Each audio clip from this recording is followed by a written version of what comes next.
কথার শুভারম্ভে অস্মাদীয় শ্রীগুরুপাদ পদ্মে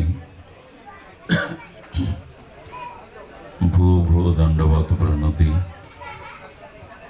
পূর্বের পেশাসন অলঙ্কৃত করে যে সকল ভাগবত আচার্যগণ হরিকথা পরিবেশন করেছেন, সেই সব পাঠকবর্গের চরণ বন্দনা পূর্বক, দণ্ডবত প্রণতি পূর্বক তাদের উচ্ছিষ্ট ফেলালাপ কিঞ্চিত আস্বাদনে প্রয়াসী হয়ে সমাগত বৈষ্ণবজন, মহতজন, ভক্তজন, সুধীজন, সন্তজন, শ্রদ্ধাশীলা ধর্মশীলা মাতৃগণ, সকল ভক্তচরণে দিন অতি দিনের সশ্রদ্ধ দণ্ডবত প্রণতি। দেখুন, রেডিওতে বেতার যন্ত্রে যদি লাইভ সম্প্রচারে কোনো ভাগবত পাঠ প্রচারিত হয়,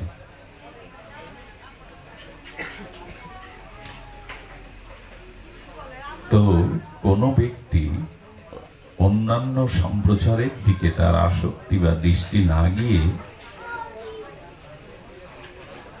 তিনি সেই সম্প্রচাররত ভাগবতের দিকেই কান পাতেন, প্রাণ পাতেন। আমার মনে হয় যিনি ভাগবত পাঠ করছেন, রেডিওতে প্রচার হচ্ছে, তার থেকে শ্রেষ্ঠ হলো অসংখ্য মানুষের মধ্যে যিনি ওই ভাগবত শ্রবণের ব্যাকুলতা নিয়ে কানটা প্রাণটা ওখানেই পেতেছেন। পাঠকের থেকে তার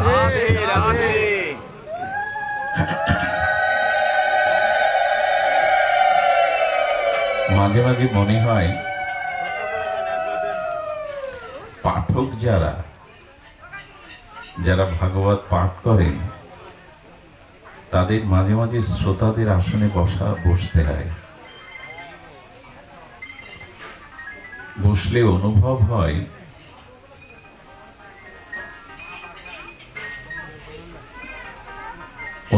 কি হয়? অনুভব হয়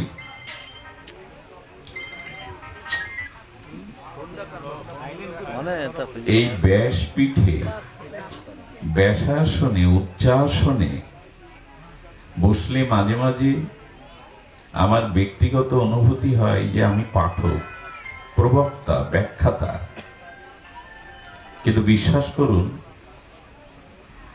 জীবনের যে কটা দিন শ্রোতার আসনে আপনাদের সারিতে বসেছি, সেদিন দেখেছি কোনো অভিমান কাজ করে না। আমি শ্রোতা, আমি পাঠ শ্রবণ করছি, এবং সেখানে শারীরিক কষ্ট, কায় ক্লেশ সবকিছু সহ্য করে বসে থাকতে হয়। সকলের শরীর তো সুস্থ না।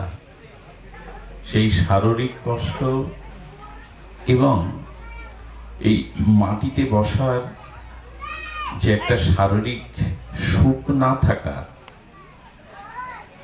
আরাম কেদারা মানে তো একটু আরামের জায়গা, খাটের জায়গা, তো সেখানে না বসে শারীরিক কষ্ট, সময়ের কষ্ট, এবং সেখানে অভিমান কাজ করে না। আমি শ্রবণ করছি, এটাতে অভিমান না, আমি পাঠ করছি, এটাতে অভিমান আসে। এজন্য আমার মনে হয় পাঠকের থেকে শ্রোতাই শ্রেষ্ঠ। কারণ পাঠ করছি, এতে আমার ব্যাপ্তি ছড়াচ্ছে, তাই না? আমার সুনাম ছড়াচ্ছে, সকলের দৃষ্টি আমার দিকে নিবেদিত হচ্ছে, তাতে আমার অভিমান কাজ করতে পারে, বড়ত্ব কাজ করতে পারে। কিন্তু যখন শ্রোতার আসনে বসবেন, তখন এই অহং, অভিমান এগুলি আসে না। মাঝে মাঝে আশীর্বাদ করবেন যেন আপনাদের সারিতে বসতে পারি, অভিমান এসে কাজ না করে। এই যে এরা যেমন বসেছে, শ্রোতাই শ্রেষ্ঠ। বৈষ্ণবপদ বাবাজি মহারাজ, প্রাতঃস্মরণীয় বন্দনীয় চরণ, উনি বলেছিলেন, আমাকে এই বাগানের মধ্যে ভাগবত নিয়ে বসিয়ে দিন, এই আসনটা নিয়ে, আপনারা কেউ যাবেন না ওখানে। আমার মহিমা আছে, আমাকে ভাগবত নিয়ে পাঠ করতে বাগানের মধ্যে পাঠিয়ে দিন, জঙ্গলের মধ্যে, আপনারা কেউ যাবেন না। পাঠক থেকেও লাভ আছে, আছে কি? যদি শ্রোতৃমণ্ডলী না থাকে, তাই আমার মনে হয় মনে প্রাণে আপনাদের চরণ বন্দনা করা উচিত। আপনারাই শ্রেষ্ঠ। সুধীজন, আজকে শ্রীমদ্ ভগবদ গীতার দ্বাদশ অধ্যায় ভক্তিযোগের একটি শ্লোক উপস্থিত হয়েছেন, সম্মুখস্থ হয়েছেন। আপনাদের জ্ঞাত প্রসঙ্গ তবু একটু আলোচনা করি। অনাপেক্ষ শুচি দক্ষাঃ উদাসীনা গত ব্যথা সর্বারম্ভ পরিত্যাগী য মদ্ভক্ত সমে প্রিয়। আচ্ছা, ভগবান বলছেন আমি যে ঘরে আছি সেই ঘরে আমার কাছে আসবার চাবিটা আমার কাছে নেই, তোমার কাছে।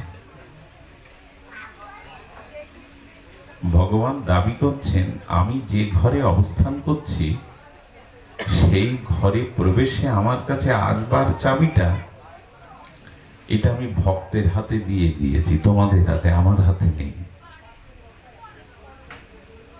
এই জন্য তালাবদ্ধ থাকলে না তুমি আমার কাছে আসতে পারবে, না আমি ঘর থেকে তোমার কাছে যেতে পারবো। মূল জিনিসটা হলো চাবি। চাবিটা তোমার হাতে। ভগবান বলছেন আমার হাতে, খুব লক্ষ্য করে শুনতে হবে, আমার হাতে চাবি নাই। এবং তুমি চাবিটা খুললেই কেবল আমি তোমার কাছে, তুমি আমার কাছে আসতে পারবে। সেই চাবিটা ভক্তের কাছে, ভগবানের কাছে না। কোন ভক্তের কাছে ভগবানের কাছে যাওয়ার, তার কাছে পৌঁছাবার চাবি? বললেন ভক্তের কাছে। কোন ভক্তের কাছে চাবি? সবার কাছে নাই, আমার কাছে ভগবানের কাছে যাওয়ার যেখানে আছেন এবং চাবি নাই। কার কাছে আছে? বললেন এই চাবিটি ভক্তের কাছে আছে। সেই ভক্তকে, তার লক্ষণগুলি এখানে বলছেন। খুব মন দিয়ে শুনতে হবে, ধ্যান দিয়ে। এই কটি লক্ষণ যার মধ্যে ভগবান বলছেন সমে প্রিয়, সে আমার প্রিয়, এবং এই ছয়টায় চাবি রূপে সে আমার কাছে আসতে পারে। শুধু ভক্তগণ, হৃদ্দেশ অর্জুন তিষ্ঠতি। ভগবান আমার হৃদয়ে, আমার হৃদয় মন্দির বলি, হৃদয়ের ঘর বলি, হৃদয়ের আঙিনা বলি, এখানে ভগবান আছেন। আচ্ছা, আপনার সামনে একটা কল্পবৃক্ষ আছে। কল্পবৃক্ষ মানে যে বৃক্ষের কাছে যা কিছু প্রার্থনা করা যায়, বৃক্ষের সামর্থ্য আছে তার মনের অভিলাষ, তার মনের চাওয়া পাওয়া পূর্ণ করতে। একে বলে কল্পতরু বা কল্প বৃক্ষ। আচ্ছা, সামনে কল্পবৃক্ষ থাকে আর একটা সামনে আম্রবৃক্ষ থাকলে আপনি বেছে নেবেন কোনটা? উচিত কোনটা? কার ছায়াতে যাওয়া, কার কাছে প্রাণের প্রার্থনা জ্ঞাপন করা? আম্রবৃক্ষের কাছে না কল্পবৃক্ষের কাছে? কল্পতরুর কাছে। তরু মানে বৃক্ষ। তো ভগবান বলছেন সংসারটা হলো আম্রবৃক্ষ, আর আমি যে তোমার হৃদয়ে আছে আমি হলাম কল্পতরু। তুমি সংসারের কাছে চাইছো কেন? আম গাছের কাছে চাইকে কি আশা পূর্ণ হবে? আমি কল্পতরু বৃক্ষ, তোমার হৃদয়ে আছে, আমার ছায়াতে তুমি আছো, আমার কাছে কিছু চাও, বাইরে কারোর কাছে কিছু চেও না। একটা জিনিস বলি, বাইরে কারো কাছে কিছু চাওয়া, প্রত্যাশা করা মানে আপনি অবশ্যই আপনার ব্যক্তিত্ব, স্বাতন্ত্র্য তার কাছে বিক্রি করে দিলেন। কারো কাছে কিছু প্রত্যাশা রাখতে নেই, ব্যথা পেতে হয়, পরাধীন হতে হয়, কষ্ট পেতে হয়। ভগবান বললেন যার ঘরে কল্পতরু বৃক্ষ আঙিনায় আছে, সে দূরে গিয়ে আম্রবৃক্ষের কাছে কিছু চাইতে যাবে কেন? তার ছায়ায় যাবে কেন? যা কিছু চাওয়ার আমি হৃদয়ে বসে আছি, আমার কাছে জানা। আমরা এই বাইরের সকলের কাছে চাইতে গিয়ে কাঙাল, ভিখারি, অনাথ হয়ে গেছি। মানুষের মূল্যায়ন তখন কমে যায় যখন সে অন্যের কাছে চাইতে থাকে। আচ্ছা, ভগবান বলছেন এই চাবির প্রথম চাবিটা হলো অনাপেক্ষা। সংস্কৃতি শব্দাবলীতে অপেক্ষার উপেক্ষা এই দুটি শব্দ প্রায় একসাথে উচ্চারণ হয়। উপেক্ষা, অপেক্ষা। তো ভগবান বলছেন দেখো, প্রতিটি মানুষ এখন ভেতরে উদ্বিগ্ন। কি শব্দ বললাম?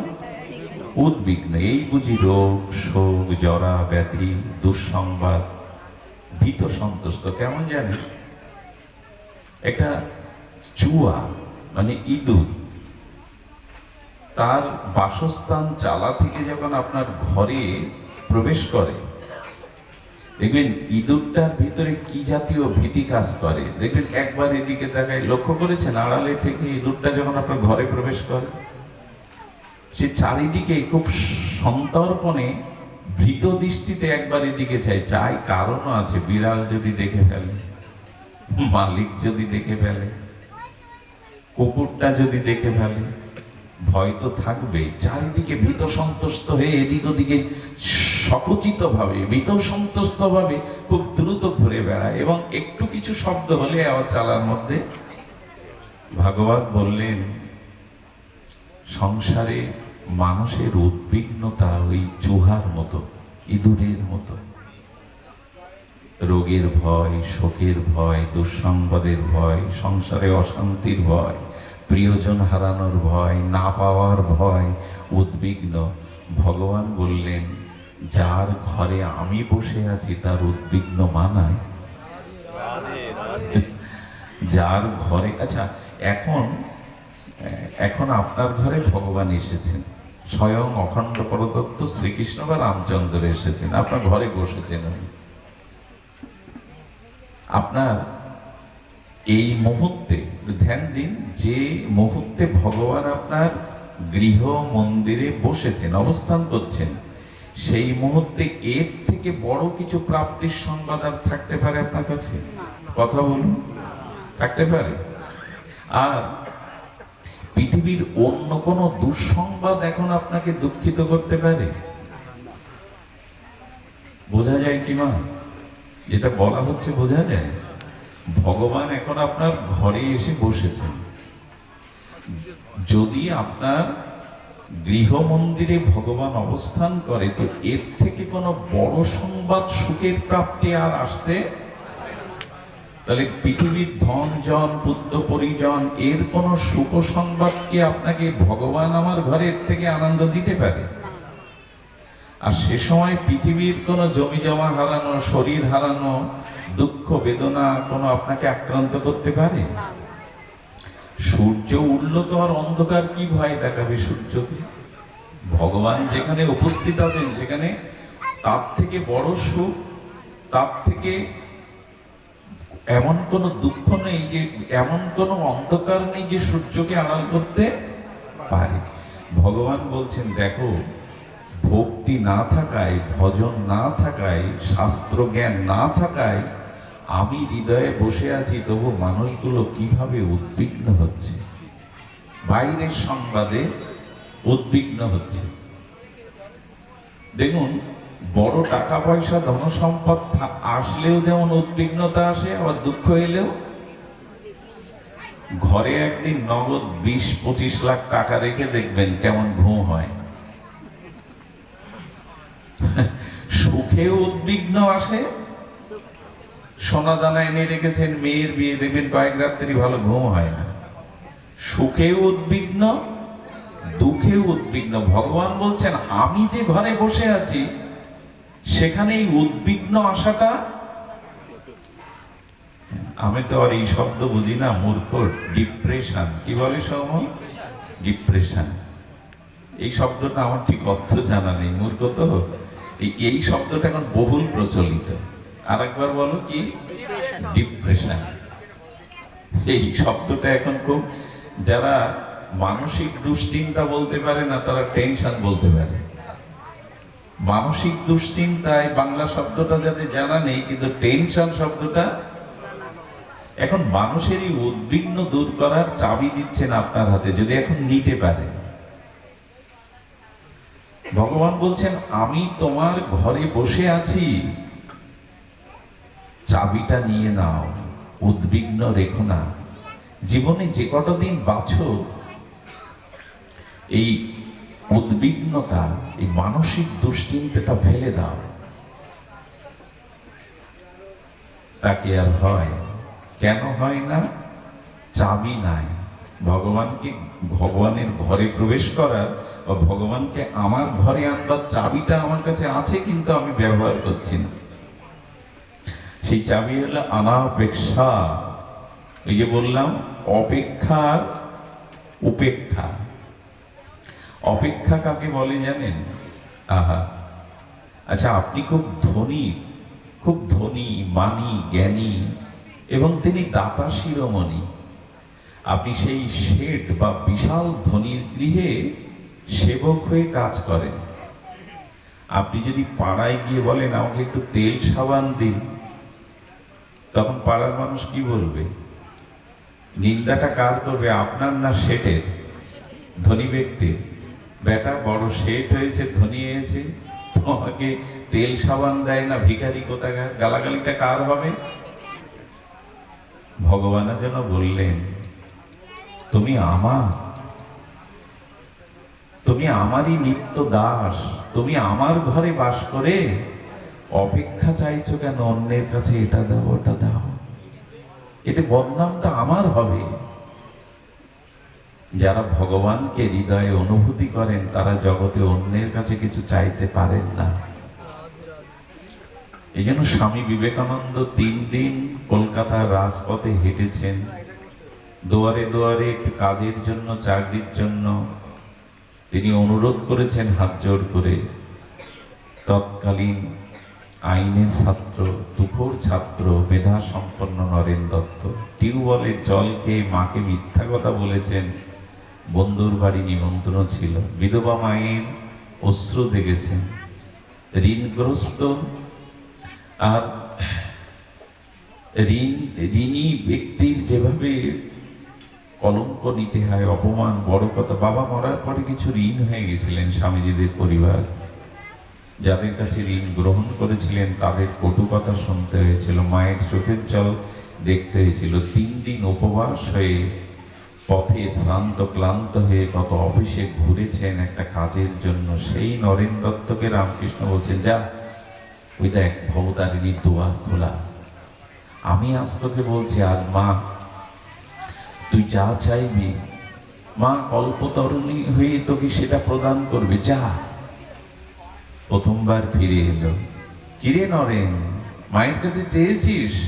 তোর কাজ নেই, তোর ঘরে অন্ন নেই, তোর বিধবা মায়ের চোখের জল ফুরায় না, ঋণের কারণে তোকে কটু কথা শুনতে বলেছিস? বলে, ঠাকুর, মায়ের ঘরে দিব্য জ্যোতির্ময় মায়ের মুখের দিকে তাকিয়ে আমি কি জন্য এসেছিলাম ভুলে গিয়েছিলাম। এবার যা, বুকে সাহস নিয়ে যা। আবার ফিরে এলো, কিরে চেয়েছিস? আমি মাকে বলেছি, আর যা চাইবি পাই পাবি, চেয়েছিস? পরের বার গেলে বললেন, মায়ের দিকে তাকিয়ে চাইতে লজ্জা হলো, তাই চাইতে পারেন। লজ্জা হলো, চাইতে পারেনি। তৃতীয়বার পিঠে একটা চাপড় দিয়ে সাহস দিয়ে বললেন, এইবার শেষবার, যা চাবি তাই পাবি। মা ভবতারিণী কল্পতরু হয়ে তোকে প্রদান করবে, মনে করে দিচ্ছে তোর বিধবা মায়ের চোখের জল। তুই ঋণগ্রস্ত, 3 দিন পেটে অন্ন জল যায়নি, যা মায়ের কাছে আজকে যা চাইবি পাবি। কাঁদতে কাঁদতে ফিরে এলো তৃতীয়বার। চলো চলো সজল চোখে বলল, চেয়েছি ঠাকুর, চেয়েছি মা, জ্ঞান দাও, বিবেক দাও, বৈরাগ্য দাও, যাতে জগতের সেবা করতে পারি।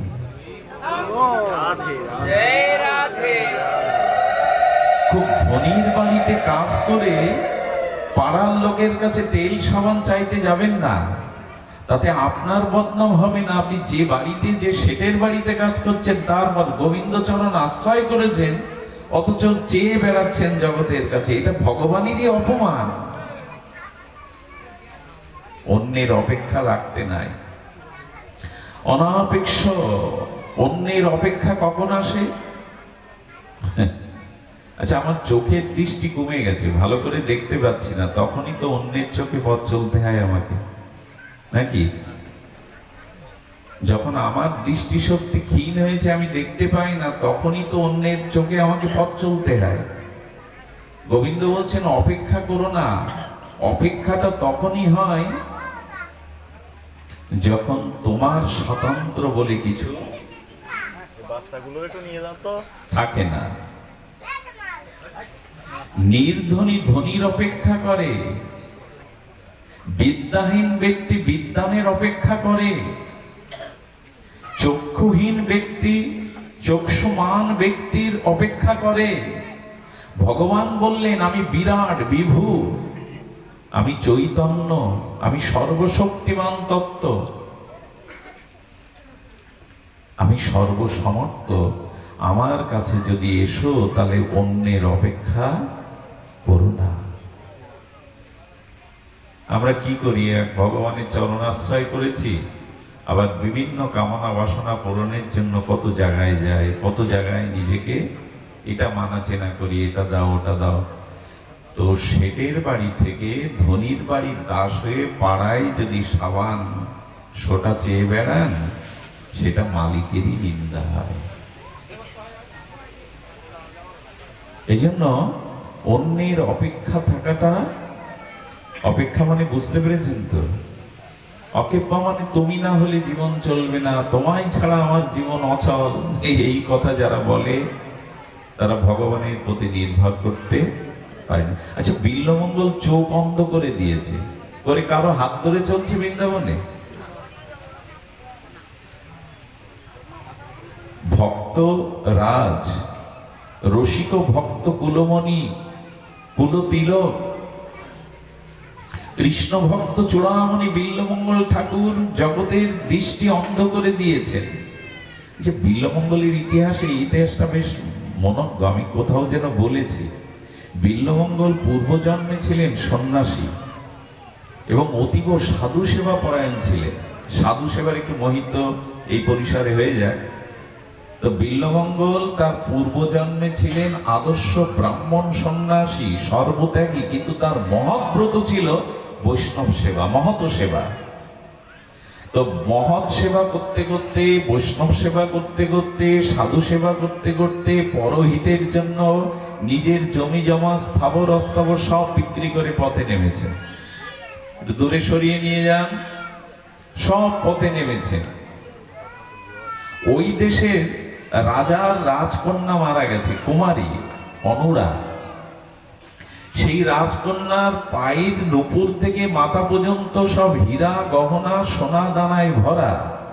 রাজার একমাত্র কন্যা রাজকুমারী মারা যাওয়ার পরে রাজা বললেন ওর অঙ্গ থেকে কেউ অলংকার খুলবে না, ওকে এ পর্যন্ত কেউ স্পর্শ করেনি, ওকে তোমরা মাটির নিচে সমাধি দাও, ওর অঙ্গে কোনো অলংকার খুলবে না। রাজাধিরাজ তো মেয়েকে বড় ভালোবাসতেন, একমাত্র কন্যা রাজকুমারী। তো তাকে যখন ওইভাবে সমাধি দেওয়া হচ্ছে, তখন পূর্বজন্মের সন্ন্যাসী পরজন্মের বিল্বমঙ্গল ঠাকুর ওটা দেখে ফেলেছে। দেখে দুদিন পর রাতের অন্ধকারে এসে মাটি খুঁড়তে শুরু করেছে। মাটি খুঁড়ে যখন অলংকার গুলো নিতে যাবে, সঙ্গে সঙ্গে ওই রাজকুমারী এত পবিত্র ছিল এবং এত সতীসাধ্যী ছিলেন, ওনার জীবাত্মা কথা বলেছে, খবরদার আমার অঙ্গে স্পর্শ করবে না। কে তুমি? বলে আমি ওই লাশেরই জীবাত্মা, আমি এখানে আছি, আমার অঙ্গে এ পর্যন্ত কোনো পুরুষ স্পর্শ করেনি। কি প্রয়োজন তোমার? লাশ তুলছো কেন? আমাকে তুলছো কেন? বলে তোমার ওই অলংকার গুলো প্রয়োজন। তোমাকে আর কার প্রয়োজন? মরে গেছে, বলে অলংকার কি হবে? ওইগুলো বেঁচে আমি বৈষ্ণব সেবা দেব, সাধুর সেবা দেব। কি আশ্চর্য অবস্থা! সাধু সেবা দেবে ও মনে মনে করেছে রাজকুমারীর অঙ্গের আভরণ গুলো মাটির তলায় নষ্ট হবে কেন, ওগুলো দিয়ে বৈষ্ণব সেবা হওয়া উচিত। কি জাতীয় বৈষ্ণব সেবার ব্যাকুলতা! তো কি করেছেন? যখন ওগুলো বলছেন আমাকে স্পর্শ করো না, আমি তোমার উপায় করে দিচ্ছি, আমার পিতার কাছে গিয়ে বলো আমি যে পালঙ্কে শয়ন করতাম তার চতুর পায়ার তলে সোনা দানা হীরা কিছু সংরক্ষিত করা ছিল, আমার কথা গিয়ে বলো, বাবা দিয়ে দেবে। যখন গিয়ে বললেন ঘোড়া হলো মাটি, দেখা গেল সোনা দানা মণিমুক্তা আছে। আমার মেয়ে তোমার সাথে কথা বলেছে, তোমাকে নির্দেশ দিয়েছে বৈষ্ণব সেবার জন্য, তুমি ব্রাহ্মণ, তুমি সন্ন্যাসী, নিয়ে যাও। নিয়ে যাওয়ার 6 মাস পরে আবার লাশ করতে শুরু করেছে মাটি। এবার যখন আবার হাত দিতে যাবে, আবার সেই কণ্ঠ, কি হলো, আবার হাত দিচ্ছ কেন, আমার অঙ্গে স্পর্শ করবে না, আমি কোনো পুরুষের স্পর্শ আমার অঙ্গে পাইনি, কেন তুমি মৃত্যুর পরেও আমাকে এইভাবে যন্ত্রণা কাতর করছো, বলো তোমার অহংকার দরকার। বলি সেটা তো পেয়ে গেছো, সেটা তো পেয়ে গেছো, পিতা তোমাকে দেয়নি বলে দিয়েছে, সেগুলো বৈষ্ণব সবাই ফুরিয়ে গেছে, আবার প্রয়োজন তাই এসছে, আবার আবার প্রয়োজন। তখন বলছে আজ আমি নিষেধ করলে শুনবো না, এগুলো আমার প্রয়োজন। কি করে জেনে? কণ্ঠে হাত দিয়েছেন, সে হাড়গোড় হোক, যেই কণ্ঠে হাত দিয়েছেন, যেই হস্তে হাত দিয়েছেন, কোমরে বাজুবন্ত ছিল ওটা হাত দিয়েছেন, পায়ে হাত দিয়েছেন, তখন বললেন আমি তোমাকে অভিসম্পদ করলাম, আমাকে স্পর্শের কারণে। আরে এদের সরিয়ে দাও না, এই বাচ্চাগুলোকে সরিয়ে দাও না। জয় রাধে। শিশুদের খুব বেমানান, বিয়ে বাড়িতে, উৎসব বাড়িতে, পূজা পার্বণে শিশুদের মানান, কিন্তু ভাগবতে শিশুদের খুব বেমানান। সুধীজন, কষ্ট পাবেন না, এভাবে বললে বলা উচিত নয়, শিশুরা তো আনন্দ করবে। শিশুদের আমরা সেভাবে শেখাইনি যে ভাগবতে এসে শান্ত থাকতে হয়। গর্ভে থাকতে যারা হরিনাম করে, জন্মের পর থেকে ঠাকুর ঘরে গিয়ে মা যদি শেখায় ঠাকুরের সামনে কথা বলতে, ওরা চুপচাপ বসে থাকে। অনেক শিশুরা চুপচাপ বসে থাকে, অভ্যাসটা করানো হয়নি। সুধীজন, তো বলছেন অভিসম্পদ দিচ্ছে, আগামী জন্মে তুমি কাম পুরুষ হয়ে জন্মাবে। তবে যেহেতু বৈষ্ণব সেবা তোমার এত উৎকণ্ঠা, এই জন্য তুমি ভগবানকেও লাভ করবে। এবং তুমি যে আমাকে স্পর্শ করেছ, এই জন্য আমি সতীত্ব হারিয়েছি, আমি পতিতা হয়ে জন্মাবো। ইনি হলেন চিন্তামণি।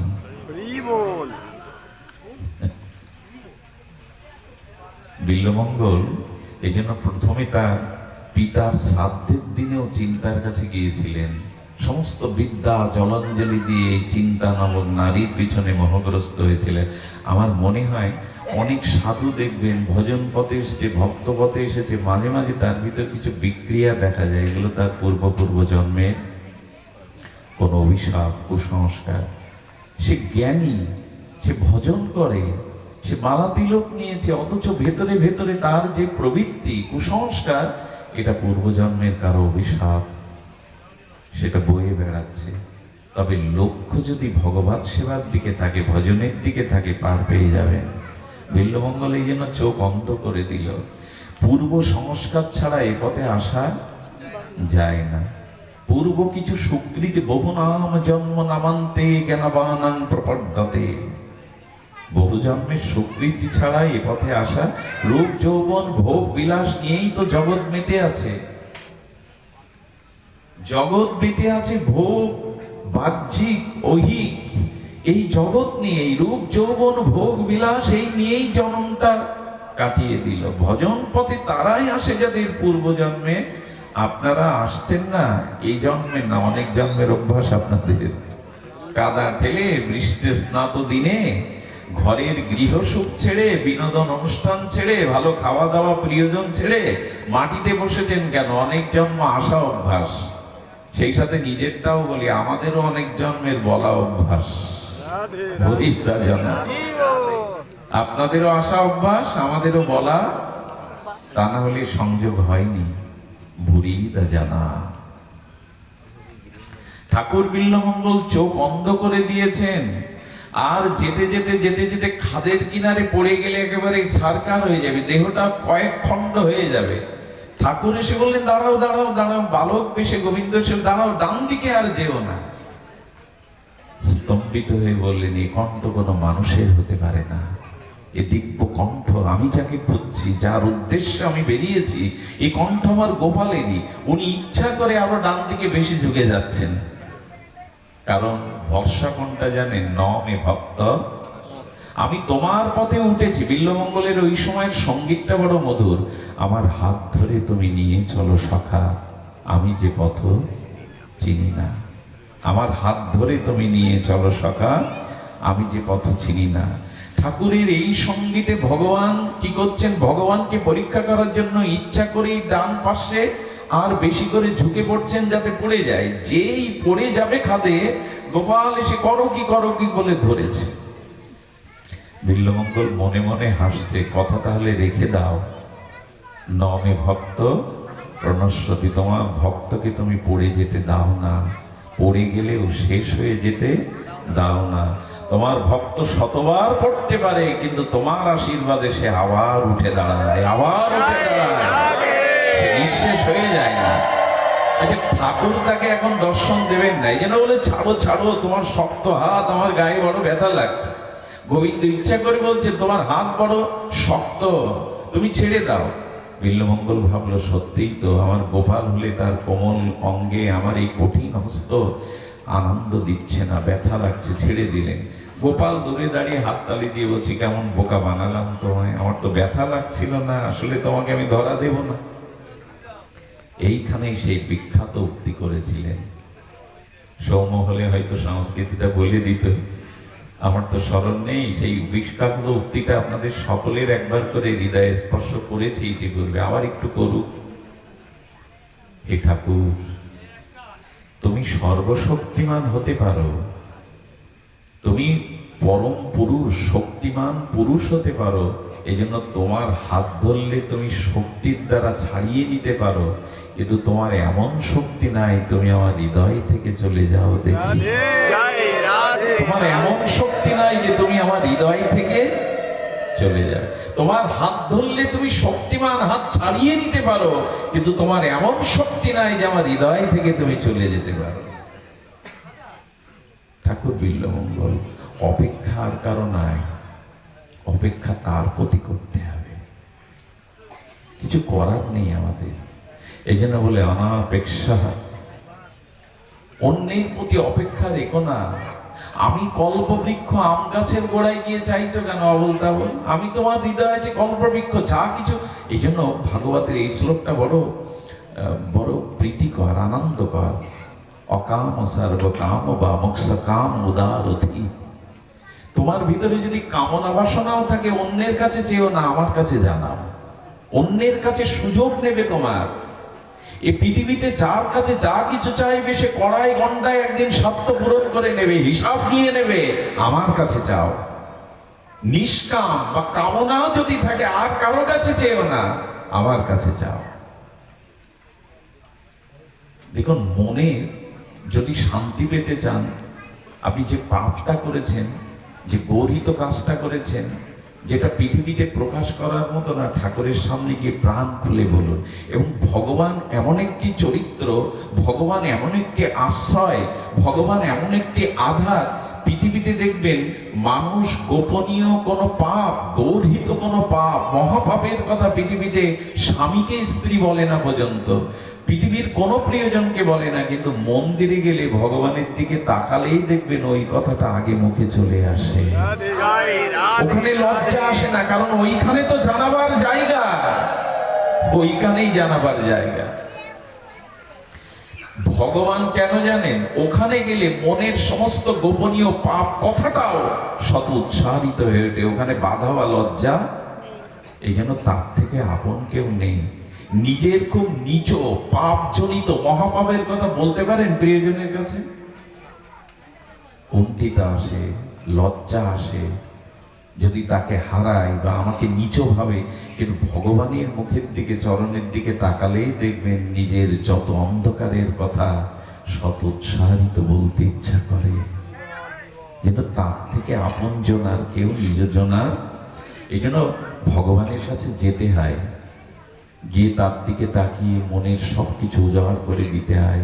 এই জন্য যা কিছু আছে, কাম, কামনা, বাসনা, দেখুন কালীয় নাগের ফনাই, সহস্র ফনাই গোবিন্দ চরণ মস্তকে, মুনি ঋষি যোগীরা পায় না, কালীয় নাগের শ্রীমস্তকে গোবিন্দ তার ধ্বজ অঙ্কুশ চিহ্ন দিয়ে নৃত্য করছেন, আর কালীয় নাগ হাজার ফনা থেকে গোবিন্দের পায়ে বিষ ঢালছেন। পদকর্তা বলছেন, কালীয়, তোমার মস্তকে গোবিন্দ চরণ, আর তুমি তার চরণ পেয়ে, রাতুল চরণ পেয়ে, যেখানে অমৃত অভিষেক হয় পঞ্চামৃত দিয়ে, সেখানে বিষ ঢালছ। কালীয়নাথ বললেন, দিয়েছো তো বিষ, অমৃত তো দাওনি, যা দিয়েছো তাই দিচ্ছি। তুমি আমাকে বিষ দিয়েছো, আমি কালীয়নাথ সর্ব, আমাকে তো তুমি অমৃত দাওনি, মধু দাওনি, এখন যা দিয়েছো তাই তো তোমার চরণে দিচ্ছি। ভগবান যেন বলে দিলেন, যদি হৃদয়ে পাপ থাকে সেটাও দাও, সেটাও দাও, শান্তি পাবে, স্বস্তি পাবে, হৃদয়টা হালকা হবে। খুব গোপন পাপ পুষে রাখলে ওটা বাড়ে। ভগবানকে জানান। আর কোন সমর্থ ভজনানন্দী সাধুকে জানাবেন। সাধু কারো সুযোগ নেয় না, কারো পাপ দেখলে ঘৃণা করে না, সে জানে এটা হওয়া সম্ভব, সে প্রার্থনা করে, সহৃদয় হৃদয়ে সান্ত্বনা দেয়। হতেই পারে অন্যায়, হতেই পারে পাপ, ভেবো না, ভগবান আছে তোমার হৃদয়ে, তিনি ক্ষমাময়। এই জন্য হৃদয়ে কামনা বাসনা যা আছে ওই একটা জায়গায় দিয়ে দিন। ওখানে বিষ দিলে অমৃত হয়, ওখানে বিষ দিলেও। হ্যাঁ, প্রভু কহে আমা ভজে মাগে বিষয় সুখ, অমৃত ছাড়ি বিষ মাগে এত বড় মূর্খ। আমি বিজ্ঞ তাতে বিষয় বিষ কেন দিব, সচরণামৃত দিয়া বিষয় ভুলাই। যা কিছু চাও আমার কাছে চাও। দেখুন, দোকানদারের কাছে, পাড়ার স্টল দোকানের কাছে একটা বাচ্চা গিয়ে 5 টাকার ব্লেড চাইলে দোকানদার দিয়ে দেয়, ও বিক্রি করতে পারছে। আপনি বিষ কিনতে চাইলেও দোকানে গিয়ে বিষ দেবে। মায়ের কাছে শিশু ব্লেড চাইলে দেবে? দেবে? মায়ের লক্ষ্য কি? বেচা কেনা নয়। মায়ের লক্ষ্য ওই ব্লেড ওর হাতে দিলে রক্তারক্তি হয়ে যেতে পারে, ওর মঙ্গলের কথা ভেবে ওকে দেবে না, কিন্তু দোকানদার দেবে। ঠিক তেমনি শ্রী ভগবানের চরণ যারা আশ্রয় করেছেন, গৌর গোবিন্দের চরণ, রাধারানীর চরণ যারা আশ্রয় করেছেন, আপনি সব চাইলে রাধারানীর কাছে পাবেন না, কৃষ্ণের কাছে সব চাইলেই পাবেন না। যা আপনাকে অর্পণ করলে আপনার ভক্তি বৃদ্ধি হবে, আপনার আত্মকল্যাণ হবে, তাই দেবেন, আর সব কেড়ে নেবেন আপনার কাছ থেকে, সবকিছু দেবেন না উনি। এই জন্য আমাদের গৌর নিতাই, গোপাল গোবিন্দের যারা উপাসনা করেন, যারা নিতাই গৌরের উপাসনা করেন, যারা শ্রী গোবিন্দের উপাসনা করেন, আপনাকে চাইতে দেবে না বলে আগেই আপনার কাছে হাত পেতেছে। আচ্ছা, গোপালের হাতটা কোন দিকে মা? বাড়িতে যাদের গোপাল আছে, হাতটা কার দিকে? আপনার দিকে তো। গোপাল বলছে, তুমি যাতে আগে আমার কাছে না চাইতে পারো, আমি আগে তোমার কাছে হাত পেতেছি। নিতাই চাঁদ হাত তুলেছেন, গৌরচন্দ্র হাত তুলেছেন, প্রভু তুমি হাত তুলেছেন না বলে তুমি চাওয়ার আগে আমি চেয়ে বসে আছি। কি চাই ঠাকুর, কি চাই তোমার? গোবিন্দ বললেন, দেখো আমি গীতাতে বলে দিয়েছি তোমার কাছে কি চাই। এই পৃথিবীর কোনো কিছুই তোমার কাছে আমি চাই না, চাই শুধু তোমার মনটা আমায় দাও। মনটা আর কাউকে দিও না, আমাকে আগে দাও। মন মনা ভাব। আচ্ছা, ভগবান আমাদের কিছু নেয় মন ছাড়া? নেয় কি? খুব সুন্দর একটা কথা মনে পড়লো, লিখে নি, হৃদয়ে লিখে নি। আমি আধা ঘন্টা কথাটা চক্কর দিচ্ছিল আমার মাথায়। কিছু কিছু কথা ঢুকে যায়, বিষয় ঢুকে যায়, ওটার মাথা থেকে বেরোতে চায় না। যেদিন বালিকে বধ করলেন রামচন্দ্র, যেদিন বালিকে বধ করলেন, সেদিন মৃত বালির লাশের পাশে বালির স্ত্রী তারা এসে বলছেন, প্রভু আমার স্বামীকে ফিরিয়ে দাও, আমার স্বামীকে তুমি এভাবে মারতে পারো না, আমার স্বামীকে ফিরিয়ে দাও। রামচন্দ্র ভগবান বলছে, তোমার স্বামী তো এখানে সাহিত্য নিয়ে যাও, ওর নখ থেকে চুল অব্দি সবই তো আছে তোমার। আচ্ছা, রামভদ্র রাঘবেন্দ্র প্রশ্ন করছে, আচ্ছা তোমার স্বামীত্ব কোথায়? তোমার স্বামী কোথায়? হাতে, হাত তো আছে। তোমার স্বামী কোথায়? পায়ে, পা তো আছে। আচ্ছা, আমিটা কোথায়? আজ পর্যন্ত দেখবেন মানুষ বলে আমার হাত, আমার পা, আমার বুক, আমার চোখ, আমার নাক। কেউ কখনো বলে আমি মুখ, আমি চোখ, আমি কান।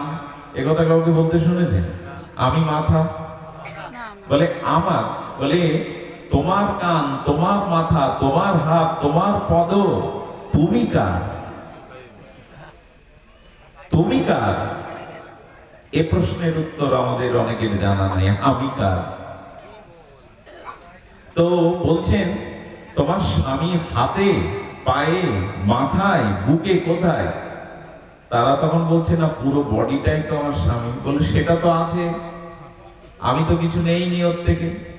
ভালো করে শুনবেন কথাটা, কেন মাথা ঘোরার কথা বলছেন? ওর থেকে ভেতর বাইরে থেকে আমি তো কিছু তুলে, মৃত্যুর পরে ভেতরে বাইরে কোনো কিছু কেউ তুলে নেয়? ভগবান নেয় কি কিছু? সেই নখ থেকে চুল অব্দি সবই তো বর্তমান থাকে। নিলটা কি ভগবান? ভগবান তুমি কেড়ে নিলে, ভগবান তুমি আমার সব শেষ করে দিলে, ভগবান আমার যা কিছু ছিল তুমি নিয়ে নিলে। ভগবান প্রশ্ন করছে তারা, তোমার স্বামী কি নিয়েছে আমি? ওর নখ থেকে চুল অব্দি, ওর দেহের কিডনি, হার্ট, লিভার, যা কিছু ভেতর বাইরে আমি একটাও নেয়নি। আমি তোমার স্বামী কি নিয়েছি? বড় প্রশ্ন স্থাপন করেছেন রামচন্দ্র। তখন তারা চিন্তা করে বললেন, প্রভু হাত না, পা না, বডি না, মুখ না, আমার স্বামী চেতনাই হলো আমার স্বামী। সেই আত্মা বা চেতনা ওইটা ফিরিয়ে দিন। তখন উল্টে রামচন্দ্র প্রশ্ন করলেন, এই আত্মা বা চেতনা এটা কি জগতের কোনো বস্তু না আমার বস্তু? আচ্ছা, পিতামাতা রক্ত মাংস দিয়ে আমাদের শরীরটা তৈরি করেছে গর্ভে, আত্মা দিতে পেরেছে? আত্মা যদি ডাক্তার দিতে পারত, পিতামাতা দিতে পারত, এই জগতে কেউ মৃত্যুবরণ, সন্তানকে চিতায় পোড়াতো না মা বাবা। আত্মা দিতে পারে তো, মৃত শরীরের খাঁচার মধ্যে দিয়ে দিল। ভগবান বলছেন আত্মাটা আমার, আমার বস্তুটাই আমি নিয়েছি, আর এই জগতের সব বস্তু ওর মধ্যেই আছে, আমি তো তোমার কিছু নেইনি। তারা কি অদ্ভুত কথা! আত্মাটা আমি আমার অংশ থেকে দিয়েছিলাম, ওটা আমার বস্তু, আমার কাছে নিয়ে এসেছি। কিন্তু এই জগৎ থেকে যা যা পিতামাতা জগতকে দিয়ে শরীর তৈরি করেছে, সবটাই আমি একটাও। তারা এই সময় রামচন্দ্রের চরণে পড়ে গেল, তার আত্মজ্ঞান হয়ে গেল। এই জগতে ভগবানের ছাড়া তো কিছুই নাই। চেতনাটা ভগবানের, আত্মাটা ভগবানের। আহা, এই জন্য শাস্ত্র বলেছেন যে চেতনা ভগবান আমাদের কাছ থেকে কিছু নেন না, সবই দিয়ে দেন।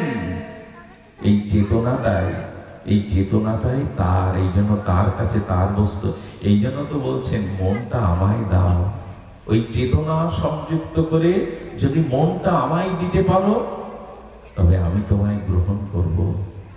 আর এই মৃত্যুময়, এই প্রপঞ্চময় জগতে তোমাকে আসতে হবে না। আমি আপনাদের বলতে বলতে চাবির কথা বলছিলাম, অনাপেক্ষ অনেকটা কথা হয়ে গেল। দ্বিতীয় হলো সূচি, সূচি। এখানে একটা কথা বলি, মন ঠিক থাকলে হলো এইসব বলিয়া ওড়াবেন না।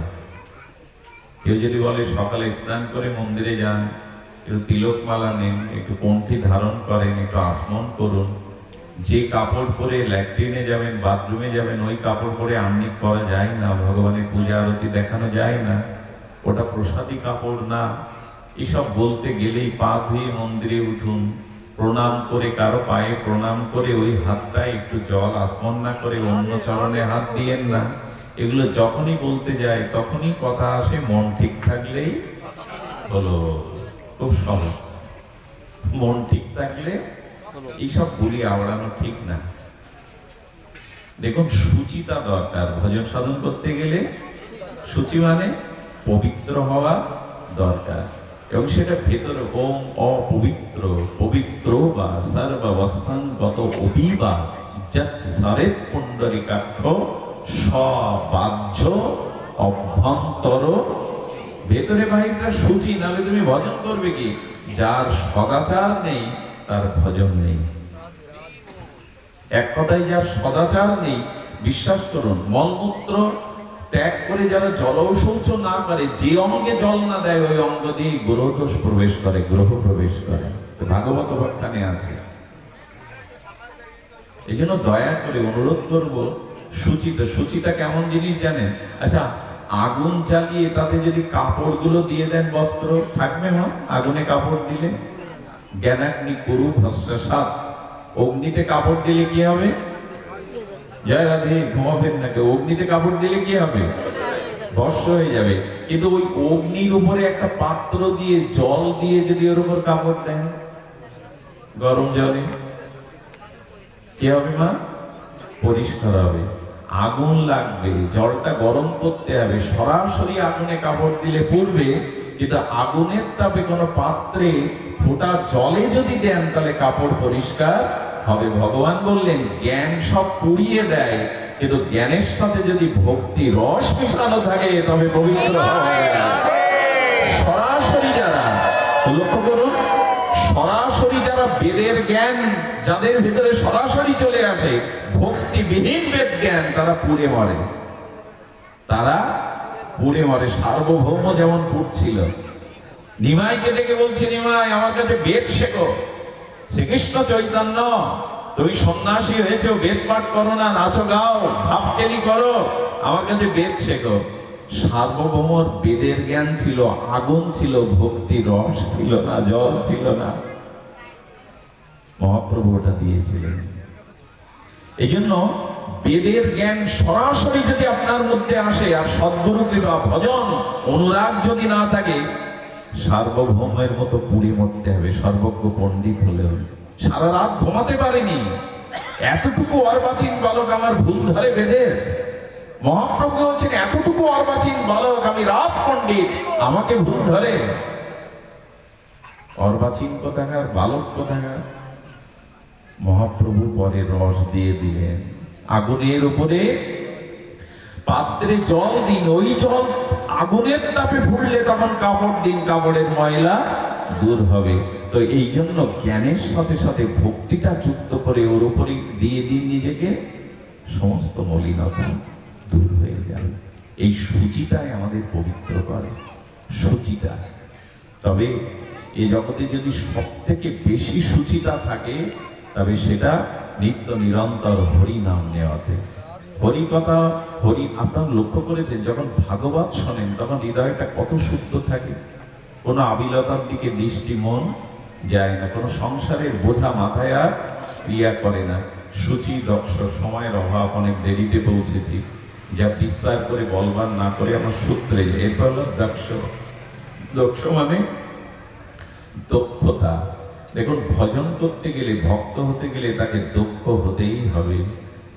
গুরুদেব যে কি নাম করতে করতে, রাধারানীর চিন্তা করতে করতে সে সবজিতে লবণ দেয়নি, এটা ঠিক নয়। ভক্ত ভগবানের সেবা করতে গিয়ে ওইরকম আবেগ ঠিক নয় যে রাধারানী, ওগুলো নরোত্তম ঠাকুরের মানায়, গোপীদের মানায়, আমাদের মানায় না। আমি যদি ওই বলে বসেন যে ভগবানের চিন্তা করতে করতে গুরুদেব লবণ দেয়নি, রুটি পুড়িয়ে ফেলেছে, এগুলো দক্ষতা না। যেটুকু কাজ করবেন খুব দক্ষতার সহিত করবেন। ভক্ত হতে গেলে অবশ্যই তাকে দক্ষ হতে হবে।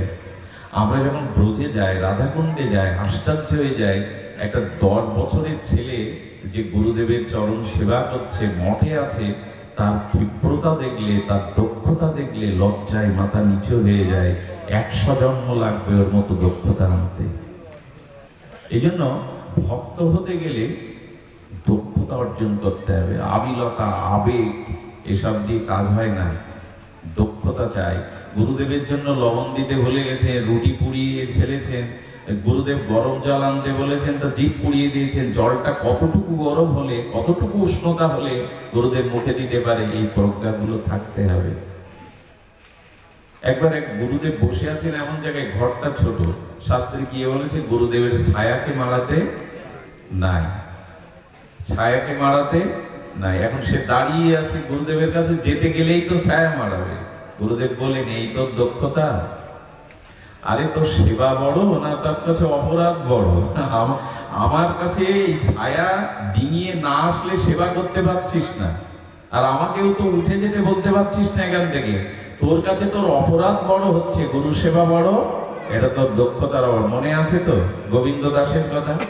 মহাপ্রভু সেবা নিয়ে শুয়ে পড়েছেন, একটাই দরজা, স্বয়ং মন্দিরে প্রবেশের একটাই দরজা। প্রভু 4 হাত পরিমাণ দীর্ঘ দেহ নিয়ে দরজার পাশে শুয়ে পড়েছেন, কি করে যাবে? গোবিন্দ দাস বলছে ভেতরে না গেলে তো চরণ সেবা করতে পারবো না। আবার প্রভু যেভাবে আড় হয়ে শুয়ে পড়েছেন, যেতে গেলে তো তাকে লঙ্ঘন করে ডিঙিয়ে লাফ দিয়ে যেতে হবে। বলে প্রভুকে যদি লঙ্ঘন করি আমার তো নরকেও জায়গা হবে না। সঙ্গে সঙ্গে বিবেকের চপকাট করে বলছেন, ও প্রভুর চরণ সেবার থেকে তোর কাছে তো নরকের চিন্তা বড় হলো। আমি নরকে যাই ক্ষতি নেই, কিন্তু তার চরণ সেবা করতে তো পারবো। ডিঙিয়ে চলে গেলেন, চরণ সেবা করছে। বেলা গড়িয়ে গেল, মহাপ্রভু কপট নিদ্রায় ছিলেন, জগৎকে শিক্ষা দিচ্ছেন সেবা বড়, কতটা দক্ষ হতে হবে ভক্তকে। নিজের পাপের চিন্তা, নরকের চিন্তার থেকে ভগবানের সেবাটাই তার কাছে বড়। চরণ সেবা করতে করতে বেলা যখন গড়িয়ে গেছে, বলে কিরে গোবিন্দ, প্রসাদ পেতে যাসনি?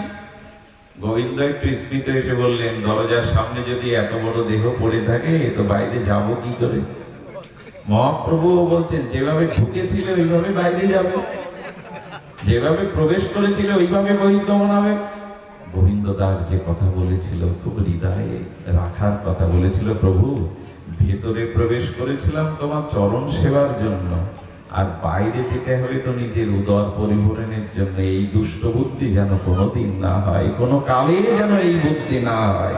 তোমার সেবার জন্য আমি নরকে যেতে রাজি আছি, কিন্তু নিজের ভোগের জন্য তোমাকে লঙ্ঘন করতে কতটা দুঃখ হলে তবে এটা হয়।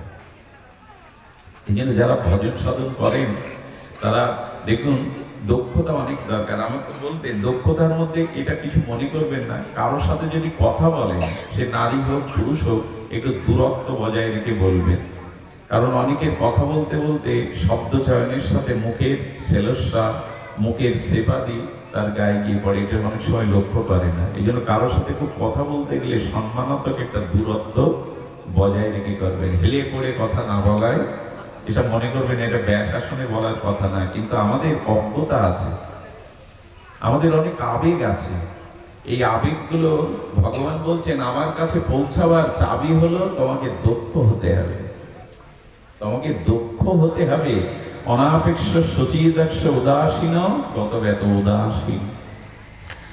উদাসীন শব্দের একটা অর্থ করেছেন এক মহাত্মা, খুব সুন্দর। এখন আপনার কাছে যখন কেউ কোনো কিছু বলতে আসবে, ভাব বিনিময় করতে আসবে, উদাসীন শব্দের হলো উদ মানে ঊর্ধ্বে আসীন, আপনি তার ঊর্ধ্বে বসবেন। কি করে বোঝায় বলুন তো? আপনাদের থেকে আমি একটু উঁচুই বসেছি, তাই না?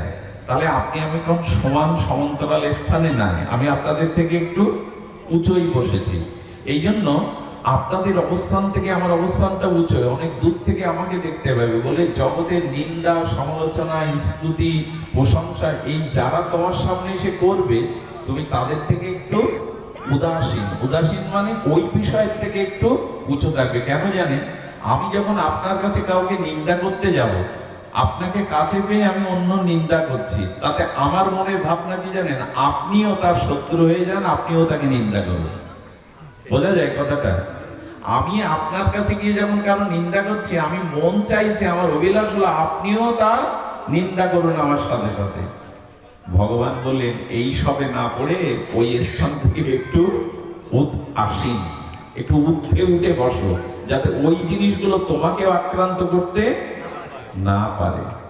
আর কারো কাছে গিয়ে এরকম বলবে না, আপনার শত্রু কেউ থাকতে পারে, কিন্তু কাউকে বলে আপনিও তাকে শত্রু করাবেন এই মনোভাব যেন না থাকে। উদাসীন এগুলো না হলে কি জানেন, ওই ভালো মন্দেই জড়িয়ে জিলিপির প্যাঁচ জীবন থেকে আর খুলবে।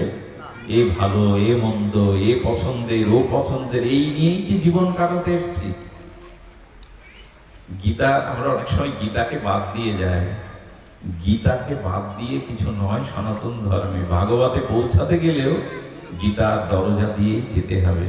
গীতা পৌঁছে দেবে ভাগবতের দুয়ারে। এর এক একটি শব্দ বড় মহিমান্বিত। এই জন্য বলছেন উদাস থাকো, একটু উপরে থাকো। যে ব্যক্তি তোমার কাছে নিন্দা স্তুতি নিয়েছে তার থেকে একটু, এই জন্য মিশতে গেলে কারোর সাথে শাস্ত্রে বলেছে একটু উদাস হয়ে থাকো। কাউকে খুব বেশি আবেগের প্রশ্রয়, মায়ের সাথে মনে একটা কথা হচ্ছিল সেদিন, কারোর সাথে খুব আবেগের প্রশ্রয় দিতে গিয়ে একদিন ফেসে যাবে। আবেগ ভালো জিনিস না, বেগ ভালো। কি বললাম না? কথাগুলো খুব মূল্যবান জীবনে কাজে। আর বেগ ভালো। ভগবান দুটো পা দিয়েছে, প্রয়োজনে একটু বেগে চলো। এই যে আমি গাড়ি থেকে নেমে সময় চলে যাচ্ছে, ওদের পেছনে ফেলে দৌড়ে চলে এসেছি। বলে যদি বেগে চললো ভালো, তোমার প্রয়োজন দুটো পা দিয়েছে, বেগে চলো। আবেগে দৌড়াতে গিয়ে হোঁচট খেও না, আবেগে দৌড়িও না, পড়ে যাবে। দ্রুত চলো, বেগে চলো। আমাদের আবেগেই সব শেষ। একটু উদাস থাকুন। ভালো মন্দ পরিস্থিতি জগতে থাকতেই পারে, সবাই মনের মতো হবে এমন না, কিন্তু তার থেকে একটু উপরে থাকো। গত ব্যথ শব্দটা বড় মার্মিক। আমাদের জীবনের সব থেকে বড় যন্ত্রণার কারণ উদ্বেগের, আমি প্রথমেই বলেছিলাম উদ্বেগ। এই উদ্বেগ, এই মানসিক দুশ্চিন্তা, আমাদের উদ্বেগ কেমন জানেন, ভেতর থেকে যে বেগ বাইরে বেরিয়ে আসে, যন্ত্রণা কাতর হয়ে, অশান্তি হয়ে যে বেগ ভেতর থেকে বাইরে চলে আসে, একে বলে উদ্বেগ। এই উদ্বেগের কারণ হলো গত ব্যথা। জীবনের পেছনের ব্যথাগুলো, কলঙ্কগুলো, কালিমাগুলো, ব্যথাগুলো ভুলে যান। কে কবে কোন কথা বলেছে, কে অপমান করেছে, কে কি বলেছিল, এগুলো পুষে রাখবেন না। সব থেকে বড় কথা, জলের উপরে দাগ কাটার মতো জীবন হতে হয়।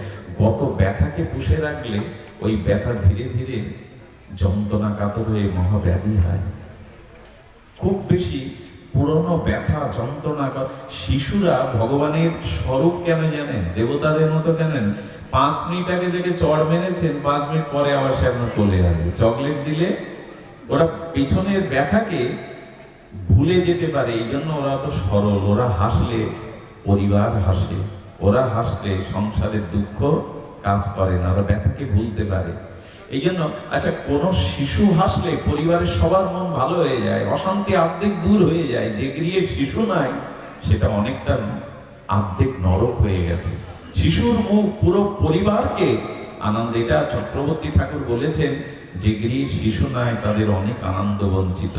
যাই হোক, আচ্ছা, ওই শিশু যখন 80 বছর বয়স হলো, তখন যদি একবার শুয়ে শুয়ে মনে করে এখন সবার মন খারাপ, আমি একটু হাসি। শিশুকালে হেসে সবার মন ভালো করতাম, এখন একটু হাসি। ব্যক্তি তো একই, মুখও একই, এখন মানাবে তো? এখন মানাবে? 80 বছরের বৃদ্ধ বেমানান হয়ে যাবে। কারো কেন কি জানেন, শিশু ব্যথা মনে রাখে না, পেছনের কথা মনে রাখে না। এই জন্য শিশুর হাসি আনন্দ ঝরঝর করে চারিদিকে ছড়িয়ে দেয়। এই জন্য কথা ব্যথা ভুলে ও কি বলেছে তাই আটকে রেখেছি, বর্ষির মতো আটকে আছে। গত ব্যথা ভুলে যেতে হবে। হ্যাঁ, এই জন্য যারা স্বামী স্ত্রী আছেন, এখানে একটা কথা বলি, কথাটা মনে পড়লো। স্বামী স্ত্রীর ভিতরে যদি এরকম কোনো ব্যথা, যন্ত্রণা, অপমানের কারণ হয়, অশান্তি, একটা নিবেদন করি মা সকল, বাবা সকল, স্বামী স্ত্রীর এই ব্যথা যন্ত্রণাকে রাত পোহাতে বাসি হতে দেবেন না। বাসি হলেই কিন্তু এ বাবা আবার শব্দটা কি করলে, যেটা ছিল কিন্তু আবার হাত দিও না, জয় রাধে। আমি বলতে চেয়েছি, স্বামী স্ত্রীর কোন বিষয়কে, বেদনাকে বাসি হতে, রাত পোহাতে দিবেন না। এটাকে মিটিয়ে নিন, নাহলে ওটাই বাসি হয়ে বিভেদ তৈরি হবে। সংসার করার কিছু কৌশল আছে, বাসি হতে দিতে নেই। কিছু হতেই পারে, ওটা বাসি হতে দিবেন না। এই জন্য গত ব্যথা বললেন, সব শেষটা বলে বিশ্রাম করি। রাধারানীর একটা লীলা বলি, এটা না বললে শুষ্ক শুষ্ক লাগে। ব্রজে না গেলে মনে হয় আর যাওয়া হলো না কোথাও। ব্রজের কথা বলে বিশ্রাম করি। সর্বারম্ভা পরিত্যাগী, 6টা চাবির এটা শেষ চাবি। এটা হাতে পেলেই, এই চাবি পেলেই আপনি ভগবানের ঘরে নিতে পারবেন। ঘরে তো আছেই, দুয়ার খুলে যেতে পারবেন। সর্বারম্ভা পরিত্যাগী মানে, এই শব্দের অর্থে অনেকেই বলা হয়, কি বলা হয়, যে নূতন করে কোনো কর্ম সৃষ্টি করতে যেও না। যে অবস্থায় আছো, যা পেয়েছো তাতে সন্তুষ্ট থাকো, নূতন করে কিছু। কিন্তু এই কথার অর্থ হলো,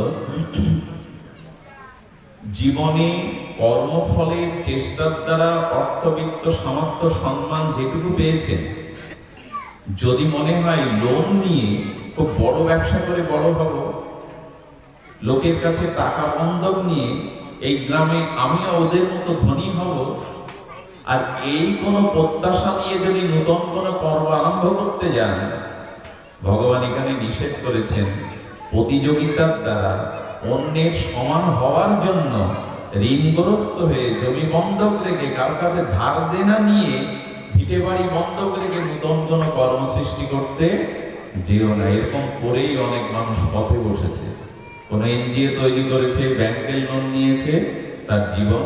ভগবান বললেন যেটুকু পেয়েছো তাতে সন্তুষ্ট থাকো। আর এই সর্বারম্ভ পরিত্যাগের কথার একটা অদ্ভুত অর্থ করেছেন, নূতন করে যে কর্ম শুরু করলে ভগবানের ভজনের সময় কমে যাবে সে কর্ম জীবনে আর শুরু করো না। যে কর্ম শুরু করলে ভজনের সময় কমে যাবে সে কর্ম জীবনে আর শুরু করো না। আমার সাথে নিতাই আসে, আমাদের প্রাতঃস্মরণীয় মুরারি মোহন দাস বাবাজি মহারাজ। ও জানেন সেটে কাজ করে, লোকের ঘরে কাজ করে। তো অভাব অনটনের মধ্যেও এক লোকের মুদিখানা দোকানেও কাজ করতে গেছে, গিয়ে বলছে আমাকে 5টায় ছেড়ে দিতে হবে। তো মালিক জিজ্ঞাসা করছে 5টায় ছেড়ে দিতে হবে মানে? সকাল থেকে আমি যা করবেন সব মাথা পেতে নিয়ে খাটবো, 5টায় ছেড়ে দিতে হবে, কারণ 5টায় আমাকে দাদার সাথে পাঠে যেতে হবে, হরি কথায় যেতে হবে, বেতন কম দিন আপনি। আমি অবাক হয়েছি, ও ভাগবতে আসবে, ওদের হাতে আমি কিছু দেই না, কোনোদিনই দেইনি। ধনঞ্জয় ওদের হাতে আমি কোনোদিন কিছু দেইনি, লোক দিতে গেলে বাধা দেই, ওদের কাছে কিছু দেবেন না, 100 টাকা প্রণামী দেওয়া উচিত আমি নিষেধ করি। আমি দেখেছি ওদের নির্মলদা বলেছিলেন দাদা আপনি ভালো কিছু সঙ্গ পেয়েছেন। প্রয়াত নির্মল সরকার মহাশয় ভাগবত বলেছিলেন দাদা সারা জীবন ঘুরে আপনার মতো সঙ্গ আমি পেছনে করতে পারিনি, আপনি খুব ভালো সঙ্গ পেয়েছেন। আমি অবাক হয়ে গেলাম, 2 ঘন্টা ওভার ডিউটি করলেও 100 টাকা পাবে, কিন্তু পাঠে আসতে হবে। এই জন্য এমন কোন কর্ম নতুন করে খুব বড় লোক হওয়া, খুব টাকার পেছনে ছুটে জীবনটা নষ্ট করার মানে হয় না। যদি বলেন তুমি বড় আসনে বসে উপদেশটা হচ্ছে, তুমি কি করো? আমিও চেষ্টা করি সংসারে এক হাতে রেখে আর এক হাতে ঈশ্বরকে রাখবার। 30টা বছর ভালো করে ঘুমাইনি, 30টা বছর কোনোদিন 7 ঘন্টা 8 ঘন্টা ঘুমাইনি আমি, 2 হাতেই ব্যালেন্স করে চলেছি। এমন কোন কর্ম সৃষ্টি করবেন না যে কর্ম ভগবত ভজনে অন্তরায়। এই কথাটাই ভগবান বলে সার্বারম্ভা। আর নূতন করে এমন কোন কর্ম বাড়াতে যেও না, কিছু মনে করবেন না।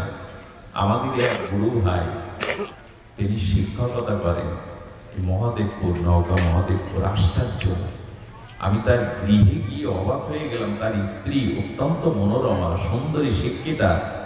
গুরু মহারাজের বিশেষ কৃপা পেয়ে কি করেছেন জানেন? কথাটা বলা উচিত না এই সভাতে বা মাইকে, উনি নিজের জীবনে সন্তান নেননি। কেন জানেন? যাতে গুরু ভজনে বিঘ্ন না আসে। স্বামী স্ত্রী দুজনে মিলে জীবনে অটুট সিদ্ধান্ত নিয়েছে রাধা কুণ্ডে বাস করে রাধারানী সেবা করবে, যাতে বিঘ্ন না আসে। এদের ত্যাগ, এদের চিন্তা ভাবনা কোথায়? সারদা দেবী রামকৃষ্ণ পরম পুরুষকে বলছেন, ও পাড়ায় বেরোলে বলে ও সারদা মা ডাক শুনবি না? নারী যদি মা না হতে পারে তার জীবন কি সার্থক হয়? ঠাকুর আমাকে একটা সন্তান দাও। রাতে রামকৃষ্ণদেব বলছেন, ওগা হ্যাঁ গা, এগুলো কথা বলতে কি সুন্দর করে বললেন, আচ্ছা তুমি আমার বিদ্যারূপী স্ত্রী না অবিদ্যারূপী স্ত্রী? সারদা মা সরল ভঙ্গিতে বললেন, আমি তো তত্ত্ব জানি না, বিদ্যা অবিদ্যা স্ত্রী কাকে বলে। বলে শোনো, যে স্ত্রী স্বামীকে কৃষ্ণের পথে ভজনের পথে না দিয়ে রূপ যৌবন ভোগ বিলাসে কামনা বাসনায় বেঁধে রাখে, এরা অবিদ্যারূপী স্ত্রী। আর যে স্ত্রী স্বামীর সহধর্মনিত্য হয়ে স্বামীর হাত ধরে ভজন পথে এগিয়ে দেয়, ভগবানের পথে এগিয়ে দেয়, এরাই শারদে। একটা ছেলের মা ডাক শুনে বসাবে, একদিন জগৎ তোমাকে জগৎ জননী মা মা বলে ডাকবে। সেই দিন সাধু সারদামা বলেছিল, ঠাকুর আমি তোমার বিদ্যার মিস্ত্রি হতে চাই, ভজনে বাধা হতে চাই না। আজকে জগৎ জননী মা সারদা একটা ছেলে কোলে পেলে ওই তাকে খাইয়ে পরিয়ে ছেলে মানুষ, আমাদের ছেলে মেয়ে যে মানুষ হবে, আমাকে যে ভালো সেবা করবে এমন নয়, কিন্তু আজ তিনি জগৎ জননী। এই জন্য নূতন করে এমন কোন কর্ম সৃষ্টি করতে যাবেন না যাতে কৃষ্ণ ভজনে, ভগবান ভজনে বাধা হয়ে দাঁড়ায়। শুধু ভক্তগণ, এইটুকু একটা লীলা মনে পড়ছে। লীলাটা হলো, দেখুন বাঁশিরও, এই যে গোবিন্দ এত যন্ত্র থাকতে বদনে বাঁশি মুরলীধারী না হলে শ্যামকে মানায়, মুরলীধারী না হলে শ্যামসুন্দরকে মানায়। বাঁশি কেন জানেন নিয়েছেন? বাঁশিকে গোপীরা বলছে, তুই এমন কি সাধনা করেছিস, এমন কি তপস্যা করেছিস, আমরা গোবিন্দের অধরামৃত পাই না, আর বনের বাড় ঝাড়ের বাঁশি হয়ে তুই তার অধরামৃত পাস। এত কি ভাগ্য করেছিস, তপস্যা করেছিস, আমাদের বল, আমরাও সেই তপস্যা করি। বাঁশি কি বললো জানেন? খুব ধ্যান দিন, আহা, কথাগুলি খুব হৃদয় স্পর্শ করে, খুব বড় শিক্ষণীয় ভজন জগতে। বাঁশি বলতে, দেখো তুমি গোবিন্দের অধরে যদি পেতে আসতে চাও তাহলে কি করবে জানো?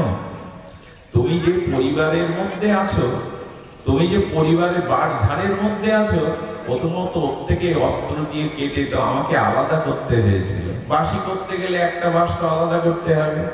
তুমি পারবে এই কামনা বাসনা সংসারের থেকে জ্ঞানের দ্বারা আলাদা হতে? এরা আমার কেউ না, ভগবান ছাড়া আমার জগতে কেউ আপন নাই। এদের প্রতি কর্তব্য আছে, কিন্তু এরা আমার চিরদিন কেউ না। 50 বছর আগে এরা ছিল না, 50 বছর পরেও আমার জীবনে এরা থাকবে না। তো যদি জ্ঞানের দ্বারা ভগবানকেই নিজের মনে করে এই মায়ামোহ থেকে একটু বেরোতে পারো, বাসটা আলাদা করতে হয় কেটে।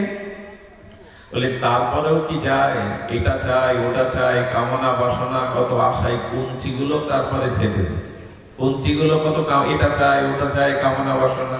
বলে জ্ঞানাস্ত্র দিয়ে এই কামনা বাসনাও ছাড়তে হয়েছে। তারপরে কি হয়েছে জানো? সব অংশ বাসির কাজে লাগে না, অনেকগুলো বাদ দিয়ে একটা অংশ নিয়েছে, একটা অংশ নিয়েছে। তারপরে কি করেছে জানো? আমাকে অস্ত্র দিয়ে চেঁচে চেঁচে সমান করা হয়েছে। শুধু কি তাই, কম লাঞ্ছনা, কম গঞ্জনা, কম কলঙ্ক পেতে হয়েছে, লোহার সেই গরম করে আমাকে ছিদ্র করেছে, তবু মেনে নিয়েছি। বাঁশি কি সহজে হওয়া যায়? এরপরে সেই পরীক্ষা কলঙ্ক নিয়ে গোবিন্দের অধরে উঠেছি। তবে অধরে যদি উঠতে চাও আর যদি বাঁচতে চাও গোবিন্দের অধরে, এভাবে পারবে তো? এভাবে মোহমায়া ত্যাগ করে জ্ঞানের অস্ত্র দিয়ে কামনা বাসনা ছেড়ে কত কলঙ্ক, কত অপমানের জ্বালা আগুন সহ্য করে তারপর 6টা ছিদ্র করেছে আমাকে। কম কিছু করেছে ওরা, আমাকে ছিদ্র করেছে। আচ্ছা, বাঁশি তখন বলছে, দেখো যদি গোবিন্দের অধরে বাজতেই হয়, ভেতরটা ফাঁকা করো। আমার মতো ভেতরটা এপাশ ওপাশ, যদি কোনো নিজের বড়ত্ব, নিজের কোনো ভোগ বাসনা ভেতরে থাকে, তাহলে গোবিন্দ বাজাবে না। বাঁশি বাজবে তো ওর ভেতরে কিছু দিলে, ওর ভিতরে কিছু দিলে। নিজের কামনা বাসনাটা, হৃদয়টা শূন্য করো এক ভগবানের জন্য, তাহলে বাঁশি বাজবে। আরেকটা অদ্ভুত কথা বলেছেন।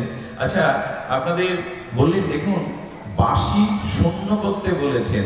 আরেকটা মার্মিক কথা বলেছেন, পৃথিবীতে বাঁশ দেখলে, বাঁশের লাঠি দেখলে ভয় হয় আপনাদের? আমার তো হয়, হয় মা? বাঁশ দেখলে, কারো হাতে লাঠি দেখলে দারুণ ভয় হয় না? কিন্তু ওই বাঁশের বাঁশি দেখলে কারো ভয় হয়? আজ পর্যন্ত পৃথিবীর শিশু থেকে বড় বাঁশি দেখে কারো ভয় হয়েছে? বাঁশি বলছে, যদি গোবিন্দের অধরামৃত চাও, গোবিন্দের ঠোঁট পর্যন্ত পৌঁছাতে চাও, তোমাকে দেখে জগতে কেউ যেন ভীতি না হয়, ভয় না পায়, এমন আচরণ করো না যে তোমাকে দেখে। কি কথা বলুন, ঠিকই কথা। বাঁশি বলতে, দেখো আমার স্বজাতির দেখলে ভয় পায়, লাঠি দেখলে, বাঁশ দেখলে, কিন্তু আমাকে দেখলে আজ পর্যন্ত কেউ আনন্দ পায়। বাঁশি শিশু মুখে দিয়ে। আর বাঁশি বলছেন আর একটা গুণ আছে, এই জন্য তো গোবিন্দ আমাকে নিয়েছেন, গোপীদের বলছেন এই জন্য গোপী নিয়েছেন। বাঁশি বাদকের হাতে উঠলে রাগ রাগিনীর দ্বারা আলাপ করে, কিন্তু আমার মতো বাঁশিতে সুর আলাপ যিনি করতে পারেন না, শিশু, তার হাতে গিয়েও বাঁশি বলে, দেখো আমার একটা ধর্ম আছে, আমি অভিমান করি না।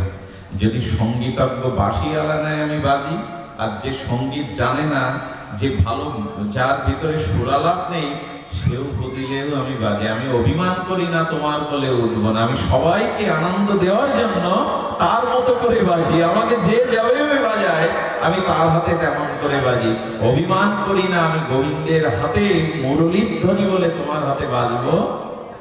তবে আমাকে যদি বাজাতে চাও একটু দক্ষ হও, একটু রাগ রাগি শেখো। কত কথায় বাঁশির এই যে মহিমা, এই মহিমা গোপীরা সেদিন বুঝলো। কম ত্যাগ তিতিক্ষার দ্বারা বনের বাঁশি হয় না। আপনাকে দেখে কেউ ভয়ে সন্তুষ্ট হবে, আপনার ধন জন লোকবলের দ্বারা সমাজ ভীত হবে আপনার কাছে। বাঁশি বললেন না, বাঁশ দেখলে ভয় পেতে পারে, লাঠি দেখলে, বাঁশি দেখলে কেউ আনন্দই পায়। কত কথায় মনে পড়ে বাঁশি, সময় নেই, চলুন শ্রীরাম বৃন্দাবনে একটু স্পর্শ করে আসি। আমি বুঝতে পারছি মনে মনে বিরক্তি হলেও কিছু করার নেই। রাধা কথা, রাধারানীর কথা উচ্চারণ না হলে সব কিছু শূন্য থেকে যায়। শূন্য থেকে যায় মানে জেনারেল ম্যানেজার দেখেছে ব্যাংকে আপনার টাকা, সোনালী ব্যাংকে আপনি টাকা জমা রেখেছেন। আচ্ছা, টাকা তোলার সময় সামনে একটা সই, পেছনে দুটো সই, তারপর আবার সেকেন্ড ম্যানেজার কি করলো, টিক দিয়ে দিল, টাকা উঠবে না। জেনারেল ম্যানেজার আসেনি, আজ উঠবে। আপনার টাকা আপনি জমা রেখেছেন, আপনি সই 2-3টে করেছেন, সেকেন্ড ম্যানেজার টিক দিয়ে দিয়েছে, পাস করে দিয়েছে, কিন্তু টাকা আজ উঠলো না। আমার রাধারানী হলেন ভজন রাজ্যের জেনারেল ম্যানেজার। ওনার সই না হলে কিছু হবে না, প্রেম ভক্তি হবে না। আগে তো কৃষ্ণ রাধা বলতে পারতাম, কৃষ্ণ তুমি ভগবান অখণ্ড অদ্বয়, কৃষ্ণ রাধা বললে কেমন শোনায়। এবার উল্টে বললো রাধা কৃষ্ণ, শব্দতেও বেমানান, কৃষ্ণ তুমি আগে, তুমি শব্দতেও আগে গিয়ে মানানসই না, কৃষ্ণ রাধা না, রাধা কৃষ্ণ। রাধারানী করুণা চাই। যারা বলে রাধা টাধা কোথায় পেলে, বামে কেন ওখানে না রাখলে হতো না, কুরুক্ষেত্রের কৃষ্ণ দরকার, বংশীধারী কৃষ্ণ নয়, চক্রধারী কৃষ্ণ দরকার। কত কথাই শুনি, কিন্তু না। 18 ঘন্টা একটা মানুষ দিন মজুর খাটে, কেন জানেন? আজ 6 ঘন্টা ওই স্ত্রী পুত্র কন্যার মুখে আনন্দ পাবে বলে। ঘরের আনন্দ না থাকলে কেউ 18 ঘন্টা বাইরে জীবন যুদ্ধ করত না। গোবিন্দ বললেন যুদ্ধ থাকতে হবে, কিন্তু সন্ধ্যার পরে যুদ্ধ শেষে তাকে সুস্থ হওয়ার জন্য আবার প্রিয়জনের কাছে, প্রেমের কাছে ফিরে আসতে হবে। তো সারা পৃথিবী কুরুক্ষেত্র, যুদ্ধক্ষেত্র, একমাত্র বৃন্দাবনই হলো প্রেমের ক্ষেত্র। প্রেমের সেই বৃন্দাবনের মহিমা রাধারানী, সেটা আমাদের এই বঙ্গদেশে। খুব মন দিয়ে আমি 5 মিনিটের মধ্যেই বিশ্রাম করছি, জানি না ঘড়ি ঘন্টা ধরে বলা উচিত নয়, সেকেন্ড ধরে। তো এই বঙ্গদেশে একজন সরল প্রাণ যুবক ছিলেন, প্রচন্ড সরল ছিলেন। রাত দিন পাসপোর্ট ভিসা কি করে করবে, তখন পাসপোর্ট না থাকলেও ট্রেন ব্যবস্থা, যোগাযোগ ব্যবস্থা ছিল না। এই বঙ্গ জননীর বঙ্গদেশে পড়ে পড়ে হে রাধে, হে করুণাময়ী, একবার ব্রজে নাও। আমার মনে হয় কি জানেন, রাধা করুণা ব্যতীত, করুণাময়ী করুণা ব্যতীত ছাড়া কেউ ব্রজে যেতে, এ আমি লিখে দিতে পারি। আমার যতটুকু ক্ষুদ্র বিশ্বাস, রাধারানীর কৃপা ছাড়া ব্রজে যাওয়া, টিকিট কাটবেন চলে যাবেন এরকম নয়, করুণা চায়। তো রাধারানীর কাছে চোখের জলে সরল যুবক প্রার্থনা করে, একবার নাও, হে রাধে, হে করুণাময়ী, কৃপা করো, একবার ব্রজে নাও, একবার তোমার চরণ দর্শনের কৃপা করো। 100 বছর আগের ঘটনা, 100 বছর হয়ে গেল ঘটনাটা। কাঁদতে কাঁদতে কাঁদতে কাঁদতে রাধারানী স্বপ্নে দেশে নির্দেশ করছেন, ব্রজে এসো, ব্রজে চলে এসো। যেই স্বপ্নাদিষ্ট হয়েছেন, কি বলবো, ঘটি বাটি যা ছিল সেই সম্বল বিকিকিনি করে এই দরিদ্র যুবক ট্রেন ধরল। আর তখন ট্রেন মথুরায় যেত না, তখন আগ্রায় ছিল স্টেশন। আগ্রাতে, আগ্রায় নেবে, ওখান থেকে উনি হেঁটে গেছেন, ওখান থেকে উনি হেঁটে গেছেন এবং স্বপ্নেতে রাধারানী বলেছেন, গৌরাঙ্গ মন্দিরে বা অমুক বাবাজি মহারাজ তোমার শ্রী গুরু পাদ পদ্ম। এই গুরু কিন্তু পূর্ব নির্দিষ্ট থাকে। গুরুদেব কিন্তু চাইলাম আর গ্রহণ করলাম, গুরু পূর্ব নির্দিষ্ট চক্ষুদান দিল যেই জন্মে জন্মে প্রভু সেই। মনে করবেন না এই যুগের গুরু তিনি, মনে করবেন না এইবার দীক্ষা নিয়েছি অমুকের প্রেরণায় দীক্ষা নিয়েছেন, উনি জন্ম জন্মান্তরে, উনি জন্ম জন্মান্তরে। এই বিশ্বাসটা রাখবেন, এক জন্মের গুরু না। জানেন আমার জীবনে আমি 20 বছর ভাগবত পাঠে, আমি পরম পাঠক যারা আচার্য যারা তারা আমাকে থেকে মুখ ফিরিয়ে দিত, আমার পরম্পরা ছিল না প্রথমে। 20 বছর আমি পথ খুঁজে পাইনি, যেখানেই গেছি অনেকেই দীক্ষা দেওয়ার জন্য প্রস্তুত হয়েছেন, আমিও গেছি, হয়নি। আসলে নির্দিষ্ট খুঁটি বাঁধা থাকে, খুঁটি বাঁধা থাকে, দড়ি খুঁটোটা না পূর্ব জন্মে জন্মে বাঁধা থাকে, বাধা থাকে। তো গুরুদেব এই জন্য এক জন্মের নয়, শ্রী গুরু পাদ পদ্ম জন্ম জন্মান্তরে। তো কি হয়েছে, ওনাকে নির্দেশ দিয়েছেন অমুক শ্রী গুরু পাদ পদ্মে যাও, উনি তোমাকে পরম্পরা দীক্ষা দিবেন। তখন দীক্ষা এত সহজ ছিল না, যে কেউ গুরু পাতে বসতো না। এখন তো সবাই গুরু হতে চায়, সকলেই গুরু। একবার রামকৃষ্ণদেবের কাছে একজন গিয়ে বলছেন, আমি আপনার শিষ্য হতে চাই। শিষ্য হতে গেলে কি কি গুণ লাগবে? তো বললেন, গুরুর আদেশ পালন করতে হবে, গুরুর স্নানের জল তুলতে হবে, গুরুর মন্দির মার্জন করতে হবে, গুরুর পদধৌত করতে হবে, গুরুকে স্নান করাতে হবে, গুরু যা যা নির্দেশ দেবে নির্বিচারে করতে হবে। হাঁপিয়ে গেছে বাবা। বলে প্রভু তাহলে গুরু হতে গেলে কি করতে হবে? বলে ওকে আদেশ দিতে হবে। বলে তাহলে শিষ্য না করে আমাকে গুরু করে দিন। আমাকে শিষ্য যখন এত কাজ করতে হয়, আর গুরু যখন আদেশ দেয় আমাকে শিষ্য না করে গুরু করে দেয়। একবার গেছে একবার অলস গেছে কাশিতে গুরুদেবের চরণে গিয়ে বললেন, আমি আপনার আশ্রিত হতে এসেছি, আমি আপনার আশ্রিত হতে এসেছি, আমাকে দীক্ষা দিন। বলি ঠিক আছে বাবা বসো। হুট করে এসে তো দীক্ষা হয় না, আমি তোমাকে একটু জেনে শুনে নিই। হঠাৎ করে বৃষ্টি নেমেছে, এখন আশ্রমে একটা গরু বাঁধা ছিল মাঠে। বলে যা তো বাবা, যা তো, ওই বৃষ্টিতে ভিজছে গরুটা, একটু দড়িটা খুলে দিয়ে।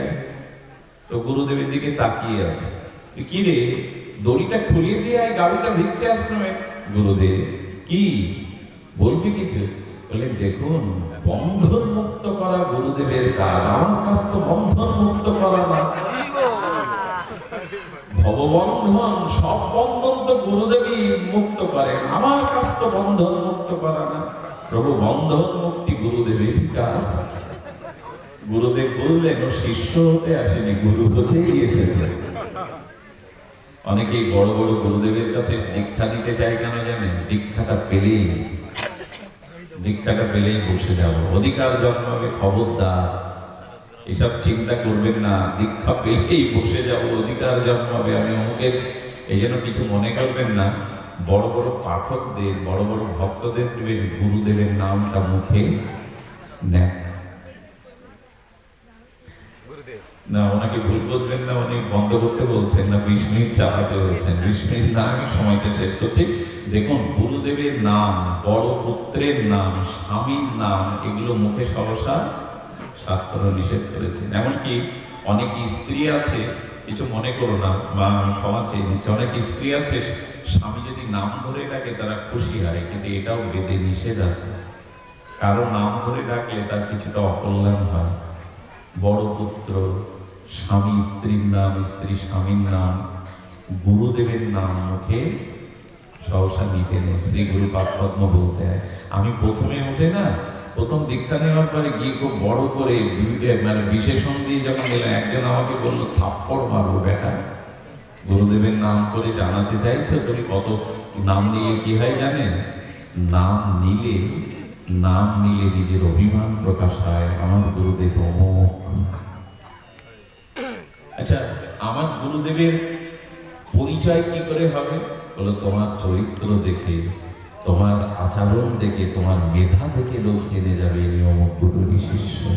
যেমন দেখবেন প্রাতঃস্মরণীয় বন্দনীয় চরণ মুরারি মোহন দাস বাবাজির যত শিষ্য, তারা দেখবেন সেবা পরায়ণ, তারা পাঠের দিকে কীর্তনার সেবা, দেখবেন ওই ওই রোগটা তাদের মধ্যে চলে গেছে। কিছু মনে করবেন না, মোদীয় শ্রীগুরু পাদপদ্মের যারা আশ্রিত প্রায় সব হরিকথা নিয়ে ব্যস্ত। যার গুরুদেব যেমন তার ভিতরে ওই শক্তিটা, মানে এই নয় সে বলতে পারবে না, কিন্তু প্রধান গুরুদেবের শক্তিটা সঞ্চারিত হয় তার শিষ্যদের মধ্যে। তো বলছেন বাবা আমি বন্ধন মুক্ত, আমি করার তো কেউ নেই, বন্ধন মুক্ত আপনার কাছে এটা বসে রয়েছে। কিছুক্ষণ পর গুরুদেব বললেন বাইরে দিয়ে দেখে আয় তো বৃষ্টিটা থেমেছে কি। বুঝতে পারছেন, বৃষ্টি থেমেছে। বলে প্রভু বাইরে যাওয়া লাগবে না। বলে কেন? আমি ঘরের ভেতরে বুঝতে পারছি না বৃষ্টি থেমে গেছে। বলে একটু বিড়াল এসেছে দেখেছেন একটু আগে, আপনি বিড়ালটার গায়ে হাত দিন, যদি ভিজে থাকে তো বুঝবেন বৃষ্টি হচ্ছে, যদি ভিজে না থাকে বৃষ্টি হচ্ছে না। গুরুদেব আমাকে কেন বাইরে পাঠাবেন, হাত দিলেই তো বোঝা যায়। গুরুদেব বললেন কি শিষ্য এসেছে রে, তো গুরু হতেই এসেছে। পরের দিন ভগবানের মালপোয়া ভোগ লাগিয়ে যখন দেখলেন দেখি এইবার কি বলে, আগের দুটো তো না করেছে। মালপোয়া ভোগ যখন প্রসাদ সামনে তুলেছে তখন ওর সামনে নিয়ে গেছে, হাত পেতেছে। বলে কি রে, এটাতে কিছু বলবি না? বললেন সব আজ্ঞা লঙ্ঘন করলে নরকেও যাওয়া হবে না, এই আজ্ঞা অন্তত পালন করতে হবে। এরকম দশা যেন না হয়। শ্রী গুরু পাদপদ্মে বলে দিয়েছেন নির্দিষ্ট যাও, ওখানেই তুমি দীক্ষা পাবে। আগ্রাই নেবে, পায়ে হেঁটে সন্ধ্যা হয়ে গেছে, ক্ষুধার্ত কাতর, পায়ে কত কাকড় ফুটছে, কাটা ফুটছে। এখনকার মতো নাগরিক সভ্যতা বৃন্দাবন নয়। কত ক্ষুধা বুকে নিয়ে দেখুন 3 মাস পায়ে হেঁটে বৃন্দাবন যেতে হতো। কত স্বভাব সংকুল হিংস্র জন্তু নদ নদী পার হয়ে কত দস্যুকে।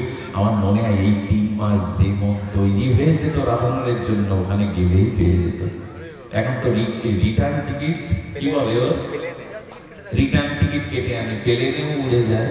এই জন্য আগেকার যারা বৃন্দাবনে যেত তাদের ভেতরে এই যে উদ্বেগ উৎকণ্ঠা থাকতো, রাধারানীর প্রতি ভরসা থাকতো, যেতে যেতেই প্রেম ভক্তি হয়ে যেত। এখন তো উল্টো টিকিট, কখন বাড়ি যাবো। আর একটা জিনিস আমার মনে হয় বৃন্দাবনে গিয়ে এই যে হ্যালো আজকে খেয়েছো মা, স্কুলে গিয়েছো, ওটাও দরকার বৃন্দাবনে গিয়ে। একেবারে হাতের মধ্যে ওখানে গিয়েও যদি সংসারের সেইগুলো। এই জন্য বৃন্দাবনে যারা যান অনেক অনুভূতির আশ্রয় সব করে রাখেন। 5-10 দিন পরে হয়তো খোঁজ নেন। ওখানে গিয়েও যদি সেই ভিডিও লাইভ কি বলে চলতে থাকে, সব চলতে থাকে। আরে রাধারানীর চিন্তা করবে কি তুমি? কিছু কিছু সংকেত আছে, একটু অনুরোধ করি। তো সেখানে কি হয়েছে, যখন গুরুদেবের আশ্রমে গেছেন, আপনি আমাকে কৃপা করুন। কিন্তু দেখুন তৎকালীন দীক্ষাটা সহজে, এখন যেমন গেলেই দীক্ষা হয়। বলে তোমার পরম্পরা দেখাও, তোমাদের বংশ পরম্পরা কোন পরম্পরা? তুমি মাধ্য গৌরী বৈষ্ণব, রামানুজাচার্যের পরম্পরা, বিষ্ণু স্বামীর পরম্পরা, এই পরম্পরা দেখতে। বললেন আমি সহজ সরল পরম্পরা গৃহে রেখে আসছি বঙ্গদেশে, আমি তো আনিনি, এই মুহূর্তে চলে যাও। দেখুন তখন দীক্ষাটা কত, যাকে তাকে আপনার পরিচয়টা তো জানতে হবে। আপনাকে মন্ত্র দিলে আপনি এগোতে পারবেন কিনা পরিচয়টা তো জানতে হবে। পরম্পরা বললেন পরম্পরা ছাড়া দীক্ষা হবে না। শুধু ভক্তগণ সে সময় কাঁদছে আর প্রতিটা পা ফেলছে আর বলছে রাধারানী তুমি তো ওনার কাছেই পাঠালে, কিন্তু চিন্তা করুন রাধারানী স্বপ্ন দেখিয়ে ওনার কাছে পাঠিয়েছেন, একথা গুরুদেবকে বলেননি, একথা গুরু চরণকে বলেননি। আমরা তো বলি অমুক পাঠিয়েছে তমুক পাঠিয়েছে, প্রভাব খাটাননি, নিজে গিয়ে বলেছে দেখি কি কৃপা হয়। সঙ্গে সঙ্গে যখন গুরুদেব বলেছেন, বৃক্ষ লতা যমুনার দিকে কাঁদিয়ে বললেন আর গেলে কি ফিরে আসতে পারবো রাধারানী, আর হয়তো আশা হবে না। রাধারানী ব্রজে যখন এসেছে আর তাড়িয়ে দিও না, আর ফিরিয়ে দিও না, আমি গেলে আর ফিরতে পারবো না। তুমি পারো না, তুমি তো সবই পারো করুণাময়ী। গুরুদেবের চিত্তে তুমি জানিয়ে দাও না আমার পরম্পরা কি। তুমি তো জানালে, তুমি তো সর্বশক্তিময়ী করুণাময়ী কৃপাময়ী, তুমি ব্রজেশ্বরী রাসেশ্বরী, করুণা করো। এই বলছে আর পাটা তুলছে না। কিন্তু আর একদিকে মনে করেছেন গুরুদেবের আজ্ঞা, মনে মনে তো ওনাকেই বরণ করেছেন। রাধারানীর কাছে যেমন জানাচ্ছে, আবার ভয় হচ্ছে গুরু আজ্ঞা পালন না করলে তো রাধা কৃপা করবে না। যতই রাধারানী করুণাময়ী হন, যতই শ্রীকৃষ্ণ ভক্ত বৎসল হন, গুরু আজ্ঞা পালন না করলে জন্মে কেউ জগৎ গুরুর কৃপা পাবে না। একদিক দিয়ে গুরুর আজ্ঞা, একদিক দিয়ে আর ব্রজ ছেড়ে আসতে মন চাইছে না, কাঁদছে, কাঁদতে কাঁদতে কাঁদতে কাঁদতে কি করেছেন, রেল স্টেশনে এসে দাঁড়িয়েছেন। কোথায় স্টেশনটা?